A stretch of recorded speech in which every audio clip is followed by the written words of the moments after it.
Hello and welcome to the beautiful game. My name is Mike. Mexicano Hafiz is here with me. Yeah. All right, so let's get into it. We've been cooked online, yeah.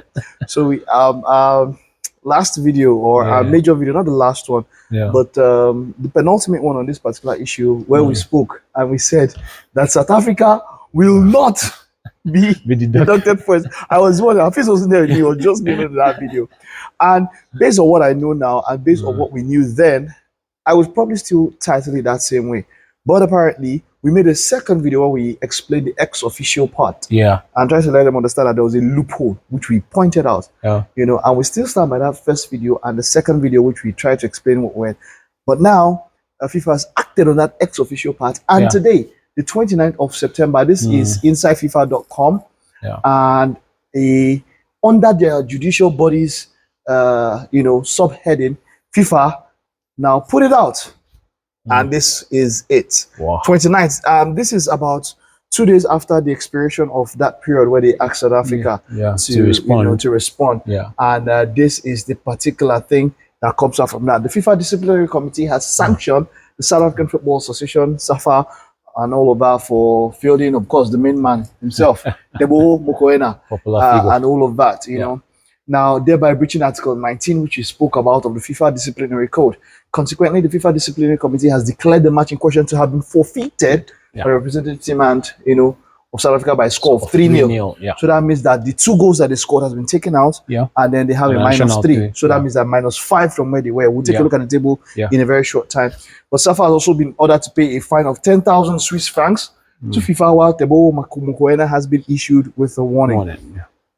The parties were notified of the terms of the FIFA Disciplinary Committee's decision today and all of that. So, now this says they have 10 days in which to request a motivated decision, which is basically like an appeal.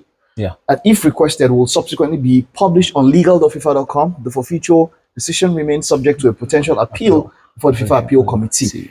I don't think South Africa will appeal. I don't think so. I mean, in the words of the SAFA CEO, Moyepa, where she said, even if we are deducted, we just have to prepare for our next 2 games. So I think she's having that feeling that a deduction will come. And what do you want to appeal against? You actually fielded an eligible player and you have to face the consequences. Exactly. So they are going to face the consequences. So based on that now, the group has been thrown wide open, as it were. Let's take a look at what the standings are at the particular moment for Group C. Group C is our focus, right? Yes. Yeah, Group C is our focus. So let's look at what Group C looks like for the qualifiers for the World Cup. And in Group C, as we can see here, that's the most interesting group. It is quite the most interesting group here.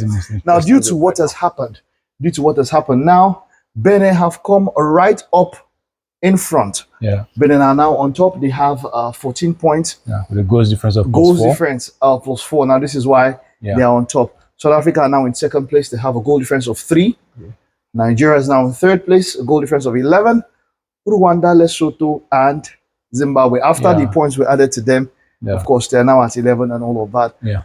So this throws up a whole lot of permutation and combination, as it were, when it comes to this is basically the popcorn group of the World Cup. And incidentally, when it comes to second place qualifiers, this is a group that is the lowest ranked. So the second place in this group will probably not go to that second place. I don't go to that second place. I'll tell you why I think so. But your thoughts on this now. Benin are now up in front now. South Africa in second place. And all of that. We didn't expect it to happen, but it has happened. Is there any hope for the Super Eagles of Nigeria to qualify for the 2026 Well, like World I said Cup? earlier, it's the most interesting group, in this World Cup qualifiers. And speaking of Nigeria's chances, I mean, you have to win your next 2 games. Any win for South Africa, might just affect, your standings. But then I think as South Africa, like I said, the SAFA CEO, I said they have to focus on their last 2 games. Their last 2 games are against who? Who are they playing? Their last 2 they games are playing their last 2 games against Zimbabwe, the whooping boys of the group, and the Rwanda. And incidentally, they will be playing both games in South Africa, which might just help them if their fans come out. In Zimbabwe, they were supposed to play outside of South Africa, but then at the end of the day, they couldn't get a stadium, so they are playing. They might likely play in Durban in South Africa. But they're playing Rwanda. They are playing Rwanda. Rwanda is the only team to have beat South Africa. Yes. So if South Africa are going to lose this match, it's probably the most likely that South Africa would lose. You see, Mike, with the 3 points deduction and for, the goals as well, I think it has thrown the group wide open. It has. Everybody has a chance now. Nigeria has a chance. consider even Lesotho has a chance because starting from the game against Nigeria, which is also going to be very interesting, and then you are playing that game in South Africa, it might be at the Polokwane Stadium. But their chance is too low because they'll have to win, and 3 teams. If they win the last 2 matches, that's 15 points. Yeah, that means that's now. If Rwanda, Lesotho don't have a chance. No, okay. They don't have a chance. Well, they don't have a chance. Don't write any team off right now. This was the team we didn't beat. We didn't beat in Uyo. The Super Eagles didn't beat them. Couldn't beat them in Uyo. Let me change it to red. I'll write them off. Right, so Lesotho fans will come for you. Okay. But South Africa know that they need to win their next 2 games. But Benin Republic, I mean, they are in focus right now. Good news, to them and their football association. They know that they have a chance now. They are top of the table, but they have 2 away games. 2 away games. If they have an home and away game like that, they maybe say okay for them against Rwanda and Nigeria. That final match will be a do or die affair. It is Rwanda and Nigeria. South Africa is going to be playing. Rwanda. South Africa will play Rwanda and Zimbabwe. Yeah, the funny thing, South Africa will be playing Rwanda when Benin is playing Nigeria. Okay. So that makes this top 4. It's going to be an interesting race. Yes. Right. And Nigeria, of course, we're going to be playing. Nigeria will be playing Lesotho and Benin Republic. So Nigeria, for any chance at all, you need to beat Lesotho first. All right. There's a whole lot that happens here, and this is why I say this is quite interesting. And let me take a look at this.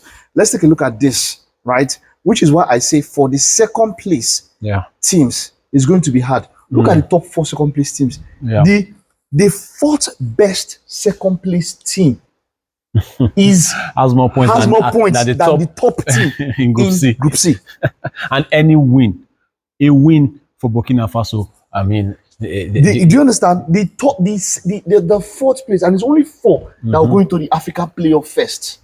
Yeah. These 4 will go into the African playoff. They'll play 2 matches and get that one team that will now go into the global playoff against team from CONMEBOL, CONCACAF, Oceania, OFC. Yeah. All of them will come together to have that. And so you may be looking at like maybe 3 more matches.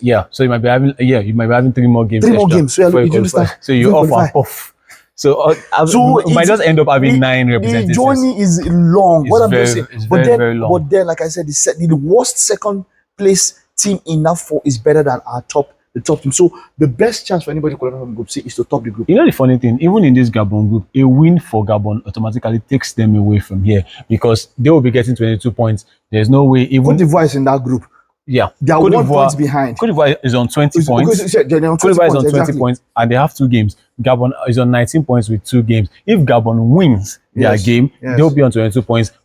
Nobody in Group C can catch them, not even the first place team. Yeah. So even at Cote d'Ivoire as well, depends on their goals difference because the highest anybody can finish in that group right now is 20 points. That's talking about Benin. They win their next 2 games. South Africa as well, if they win their next 2 games, and that'll be on 20 points. A draw for Cote d'Ivoire in their next 2 games also will take them away from here. So is it going to be tough? You just have to finish first in Group C. You just have to finish first. Well, that is and it's looking bleak. Okay, it's looking bleak, yeah? Yes. Okay. All right, that is that for that. Let's head back to Group C and wrap up.